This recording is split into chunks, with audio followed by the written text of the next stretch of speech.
बिस्मिल्लाहिर्रहमानिर्रहीम। अस्सलाम वालेकुम। आज के लेक्चर में हम एल्गोरिथम पढ़ेंगे कि एल्गोरिथम क्या होता है और किसी एल्गोरिथम की कैरेक्टरिस्टिक्स क्या होती हैं और किसी एल्गोरिथम को हम कितने तरीक़ों से रिप्रेजेंट कर सकते हैं, और लास्ट में हम एल्गोरिथम की कम्प्लेक्सिटी पे जनरल टर्म्स में हम बात करेंगे।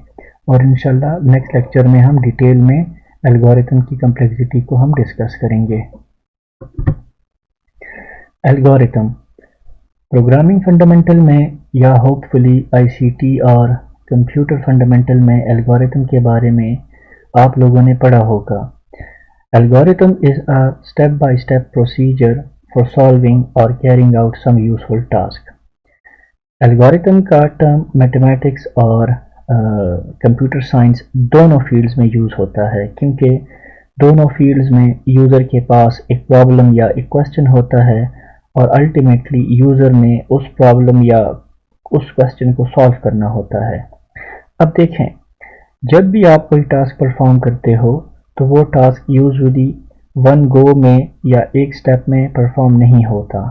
आप उस टास्क को मोर देन वन स्टेप्स में परफॉर्म करते हो और वो टास्क आपका सक्सेसफुली अकॉम्प्लिश तब होता है जब आप उन स्टेप्स को एक पर्टिकुलर सीक्वेंस में या एक पर्टिकुलर ऑर्डर में आप परफॉर्म करते हो। अगर उस स्टेप्स को आप एक सीक्वेंस में या ऑर्डर में परफॉर्म नहीं करोगे तो वो टास्क सक्सेसफुली परफॉर्म नहीं आप कर सकोगे। सो किसी भी टास्क को परफॉर्म करने के लिए स्टेप बाय स्टेप प्रोसीजर को एल्गोरिथम कहते हैं। नेक्स्ट है कैरेक्टरिस्टिक्स ऑफ एल्गोरिथम। अगर हम कंप्यूटर साइंस की फील्ड में एल्गोरिथम की बात करें तो किसी भी एल्गोरिथम में ये कैरेक्टरिस्टिक्स होनी चाहिए। ये लिस्ट आपको नज़र आ रही है। Well defined inputs, well defined outputs, definiteness, finiteness, feasible, language independent, generic और नॉट केस स्पेसिफिक, और लास्ट है based on current technology. Number 1, well defined inputs. जब भी हम किसी एल्गोरिथम को डिज़ाइन करेंगे तो उस एल्गोरिथम में किसी टास्क को परफॉर्म करने के लिए जो इनपुट्स होंगे वो इनपुट्स वेल डिफाइंड होने चाहिए। मसलन वो इनपुट्स कितने होंगे, 2 होंगे या 3 होंगे, etc, उनकी टाइप क्या होगी, और बेहतर यही है कि आप उन इनपुट्स को कोई कंसेप्चुअल नेम दो, ठीक है, ताकि कोई भी उस एल्गोरिथम को पढ़े तो समझने में आसानी हो। दूसरा है वेल डिफाइंड आउटपुट। आपका एल्गोरिथम आउटपुट के लिहाज से भी वेल डिफाइंड होना चाहिए। मसलन यह एल्गोरिथम आपको लास्ट में क्या आउटपुट देगा, किस तरह का आउटपुट देगा। ऐसा ना हो कि आप प्रोसेस की बात करते रहो और किसी सर्टन आउटपुट का कोई अता पता ना हो, ठीक है। सो आपका एल्गोरिथम, आप कह सकते हो कि उसका आउटपुट भी क्या हो, वेल डिफाइंड हो। नेक्स्ट है डेफिनेटनेस। देखें, एल्गोरिथम में आप जो स्टेप्स प्रेजेंट कर रहे हो वो स्टेप्स क्लियर होने चाहिए। ऐसा ना हो कि किसी एक स्टेप के मोर देन वन मीनिंग निकल सकते हो। फाइनाइटनेस, आप कह सकते हो कि एल्गोरिथम में स्टेप्स आपके फाइनाइट होने चाहिए। ऐसा ना हो कि आप कहो कि बस लूप में लगे रहो, ये स्टेप्स परफॉर्म करते रहो, शायद आंसर निकल आए। ऐसा नहीं होना चाहिए। नंबर ऑफ स्टेप्स फाइनाइट होने चाहिए किसी भी एल्गोरिथम में। नेक्स्ट कैरेक्टरिस्टिक्स है कि आपका एल्गोरिथम फीजिबल हो। फीजिबल मींस कि जो रिसोर्सेज आपके पास हैं उन्हीं रिसोर्सेज के को यूटिलाइज करके आप आउटपुट जनरेट करो। ऐसा ना हो कि आप कहो कि फैंटेसी में एक रिसोर्स है, अगर आप उस रिसोर्स को यूज़ करोगे तब ही आउटपुट मिलेगा। नो, ऐसा नहीं होना चाहिए। नेक्स्ट है कि आपका एल्गोरिथम किसी एक कंप्यूटर लैंग्वेज के लिए स्पेसिफिक ना हो, बल्कि एल्गोरिथम आपका जेनेरिक हो। मतलब किसी भी लैंग्वेज में आप उस एल्गोरिथम को कोड करके डिजायर्ड टास्क को आप परफॉर्म कर सकते हो।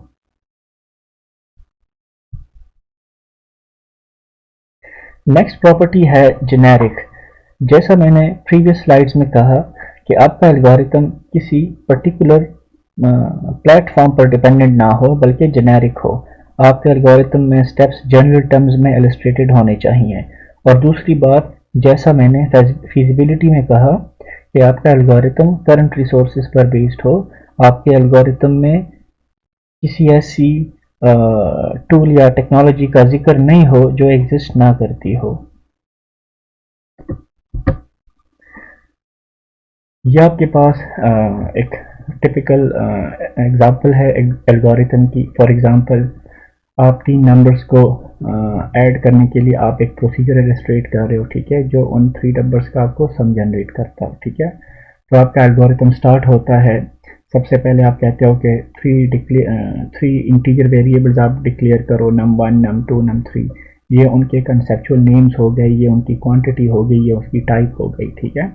उसके बाद आप बताते हो कि take the 3 numbers as input in variables num1 num2 and num3 respectively। फिर आप कहते हो कि एक आउटपुट वेरिएबल आप क्या करो, डिक्लेयर करो, जो कि उन 3 नंबर्स के सम को क्या करता हो, स्टोर करता हो, ठीक है। और फिर उन तीनों नंबर्स को ऐड करके उस रिजल्ट में आप क्या करो, रिजल्ट को उस वेरिएबल में स्टोर कर दो।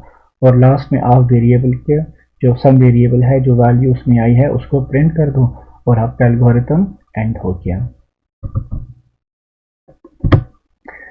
अगर हम एल्गोरिथम को की रिप्रेजेंटेशन की बात करें तो 3 तरीकों से आप किसी भी एल्गोरिथम को रिप्रेजेंट कर सकते हो। एक तो अभी जिस तरह हमने पढ़ा कि आपका जो एल्गोरिथम हो, जो स्टेप्स आपके हैं किसी भी प्रोसेस को कैरी आउट करने के लिए, वो स्टेप्स आपके सिंपल इंग्लिश लैंग्वेज के फ्रेजेस हों, ठीक है। कोई आपके पास ऑपरेटर्स ना हो, कोई इक्वेशन ना हो, कोई किसी पर्टिकुलर कंप्यूटर लैंग्वेज का सिंटैक्स आप उसमें नहीं यूज़ कर रहे हो, ठीक है। दूसरा है सूडो कोड।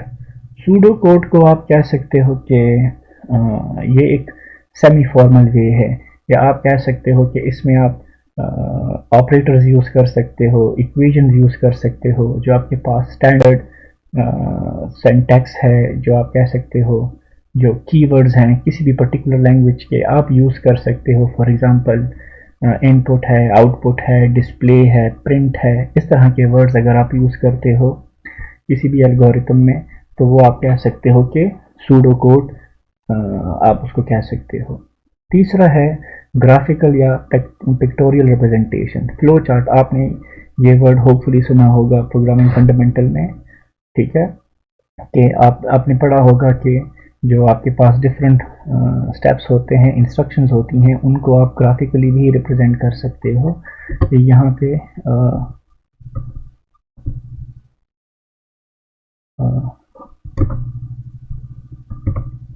ऑलराइट, आगे एग्जांपल आ रही है इस थर्ड टाइप की, ठीक है। सो ये आपके पास जिस तरह हमने पिछली स्लाइड्स में पढ़ा कि सिंपल इंग्लिश के फ्रेजेस हैं, यहाँ पे आपको कोई ऑपरेटर्स नज़र नहीं आ रहे, कोई इक्वेशन नज़र नहीं आ रही, किसी पर्टिकुलर लैंग्वेज के आपको सिंटैक्स नज़र नहीं आ रहा, सिंपल इंग्लिश के फ्रेजेस हैं। तो इसी तरह भी आप किसी एल्गोरिथम को रिप्रेजेंट कर सकते हो। ये है सूडो कोड। यहाँ पे आप देखें, ये इनपुट, ये वेरिएबल रिजल्ट, ये यहाँ पे आपको ऑपरेटर नज़र आ रहे हैं, ये आपको यहाँ पे दूसरा असाइनमेंट ऑपरेटर नज़र आ रहा है। आप यहाँ पे कोई पर्टिकुलर वर्ड यूज़ कर रहे हो, प्रिंट ऑन स्क्रीन, इस तरह ब्रैकेट यूज़ कर रहे हो। सो इस तरह के तरीके से भी आप किसी एल्गोरिथम को रिप्रेजेंट कर सकते हो, और इसको कहते हैं सूडो कोड, ठीक है। ये एक सेमी फॉर्मल वे होता है, और इसमें आप बाकायदा किसी लैंग्वेज की सिंटैक्स का ख्याल नहीं रखते हो। इन सिंपल वर्ड्स आप यूज़र को ना इंफॉर्मेशन कम्युनिकेट करते हो, ठीक है, एक सेमी फॉर्मल वे में।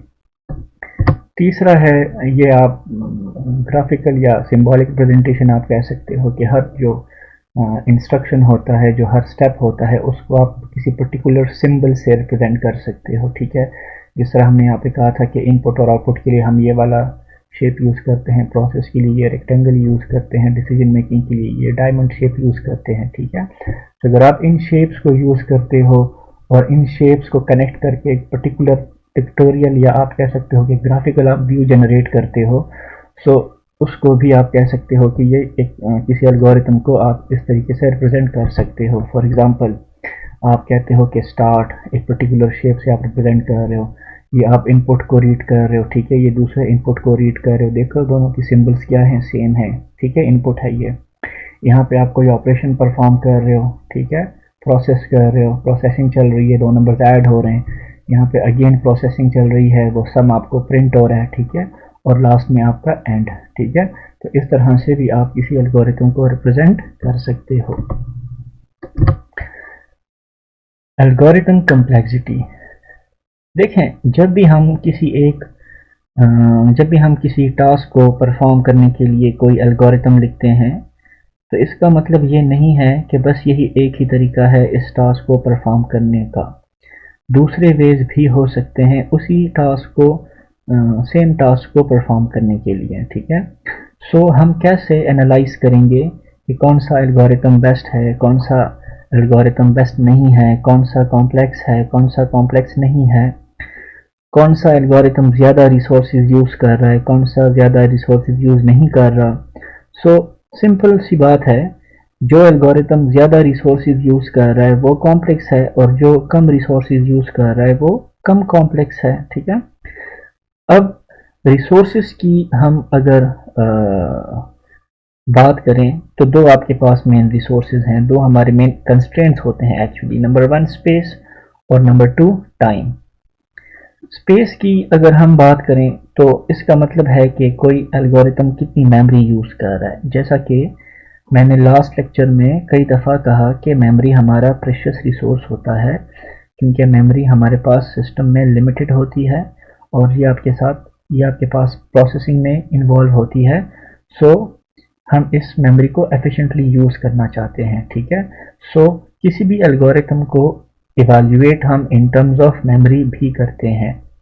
ओके, मेमोरी आपके inputs, temporary operations, intermediate outputs and final outputs consume करते हैं, ठीक है। सो स्पेस कम्प्लेक्सिटी को आप कह सकते हो कि दो तरह के कंजम्पशंस के कंबाइंड इफेक्ट को कहते हैं, एक फिक्स्ड पार्ट और दूसरा वेरिएबल पार्ट। फिक्स पार्ट वो पार्ट ऑफ मेमोरी जो चेंज ना हो, मसलन आपके इनपुट्स और आउटपुट्स, क्योंकि हमने स्टार्ट में कहा कि ये दोनों आपके पास वेल डिफाइंड होते हैं। सो आप कह सकते हो कि ये आपके एल्गोरिथम में ना एक fix part of memory consume करते हैं। इसके अलावा प्रोग्राम का साइज वगैरह।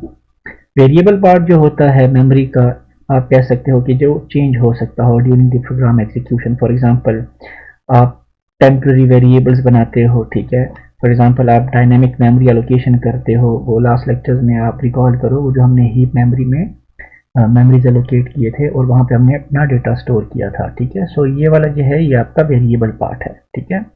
सो जैसा कि मैंने कहा कि आपके पास जो स्पेस कम्प्लेक्सिटी होती है वो fix part plus variable part का सम होती है, कंबाइंड होती है, ठीक है। सो अगर हम स्पेस कम्प्लेक्सिटी को एस ऑफ पी से रिप्रेजेंट करें, सी को हम फिक्स्ड पार्ट से रिप्रेजेंट करें और वेरिएबल पार्ट को एस ऑफ पी से रिप्रेजेंट करें, सो आपके पास C plus S of P, आप कह सकते हो कि ये आपके पास स्पेस कॉम्प्लेक्सिटी की इक्वेशन है, ठीक है। इस इक्वेशन से आप घबराएं नहीं, इंशाल्लाह नेक्स्ट लेक्चर में इसको हम डिटेल से इसको एक्सप्लोर करेंगे, इसको डिटेल से डिस्कस करेंगे। टाइम कॉम्प्लेक्सिटी का मतलब है कि आपका एल्गोरिथम कितना टाइम कंज्यूम कर रहा है to generate the desired output. अब डिफरेंट तरह के instructions different amount of time consume करते हैं। मसलन इफ एल्स या कंडीशनल स्टेटमेंट्स एक तरह का टाइम कंज्यूम करते हैं, लूप्स दूसरी तरह का टाइम कंज्यूम करते हैं, etc। सो एल्गोरिथम को इवैल्यूएट हम इन टर्म्स ऑफ टाइम भी करते हैं। स्पेस कॉम्प्लेक्सिटी की तरह टाइम कॉम्प्लेक्सिटी भी दो डिफरेंट तरह की टाइम कंजम्पशंस का कॉम्पोजिट आप कह सकते हो। एक है कांस्टेंट टाइम और दूसरा है वेरिएबल टाइम। कांस्टेंट टाइम मतलब जो इंस्ट्रक्शन सिर्फ वन टाइम यूज होते हैं और एक fix amount of time use करते हैं, फॉर एग्जांपल इनपुट या आउटपुट इंस्ट्रक्शंस, ठीक है। वेरिएबल पार्ट का मतलब जो more than one time use हो रहे हैं, फॉर एग्जांपल लूप्स में आपकी जो इंस्ट्रक्शंस हैं या अगर आपके फंक्शंस हैं जो रिकर्सिवली कॉल हो रहे हैं, तो वो आपका वेरिएबल टाइम क्या करते हैं, यूज करते हैं, ठीक है। सो अगर हम जिस तरह हमने स्पेस कॉम्प्लेक्सिटी में कहा कि आपके पास स्पेस कॉम्प्लेक्सिटी जो है वो आपके पास फिक्स प्लस वेरिएबल पार्ट होती है, तो टाइम कॉम्प्लेक्सिटी भी आपके पास fixed part plus variable part होती है। सी आपका फिक्स्ड पार्ट है और टी पी ऑफ आई आपका वेरिएबल पार्ट है। अगर हम एग्जांपल के थ्रू इसको समझें तो फॉर एग्जांपल ये आपके पास कुछ पीस ऑफ कोड है, एक फंक्शन है सम के नाम से, जो कि आपको किसी एरे का जिसमें आपके पास n नंबर ऑफ एलिमेंट्स हैं, उस एरे में जो एलिमेंट्स हैं उसको उस एलिमेंट्स को सम करके आपको आउटपुट जो है वो सम रिटर्न कर रहा है, ठीक है। तो अगर हम इस कोड को थोड़ा एनालाइज करें तो आप देखेंगे कि इस कोड में आपके पास डिफरेंट तरह के इंस्ट्रक्शंस हैं, 8 डिफरेंट तरह के इंस्ट्रक्शंस हैं। एक आपके पास ये है कि आपका एस वेरिएबल डिक्लेयर हो रहा है और उसमें असाइनमेंट हो रही है 0 की। दूसरा आपका है कि आपका आई डिक्लेयर हो रहा है और उसमें असाइनमेंट हो रही है 0 से, वो इनिशियलाइज हो रहा है। तीसरा आपका है कि ये आई एन की वैल्यू के साथ, एन आपको मैंने कहा था कि आपके पास नंबर ऑफ एलिमेंट्स हैं लूप इस एरे में, ठीक है। सो ये आपका आई कंपेयर हो रहा है एन के साथ, ठीक है। नेक्स्ट इंस्ट्रक्शन आपका है आई इंक्रीमेंट हो रहा है। नेक्स्ट इंस्ट्रक्शन है कि आपका जो पर्टिकुलर मेमोरी लोकेशन है, ये काउंटर आपका इंक्रीमेंट होगा तो डिफरेंट काउंटर की वैल्यूज आपको एरे के डिफरेंट लोकेशंस को एक्सेस करेंगे। तो एक आपकी ये इंस्ट्रक्शन हो गई। दूसरा आपका हुआ कि जब लोकेशन आपका एक्सेस हो जाएगा तो वो ऐड होगा, ठीक है।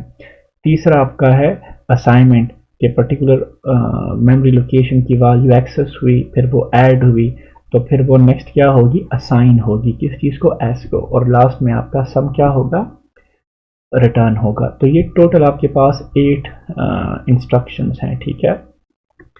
अगर हम आगे देखें तो इसमें आपके पास जो इंस्ट्रक्शन 1, 2 और 8 है, ये आपका वन टाइम आप कह सकते हो कि एग्जीक्यूट हो रहा है, या आप कह सकते हो कि ये फिक्स्ड अमाउंट ऑफ टाइम जो है ना ये यूज़ कर रहा है, ठीक है, कंज्यूम कर रहा है।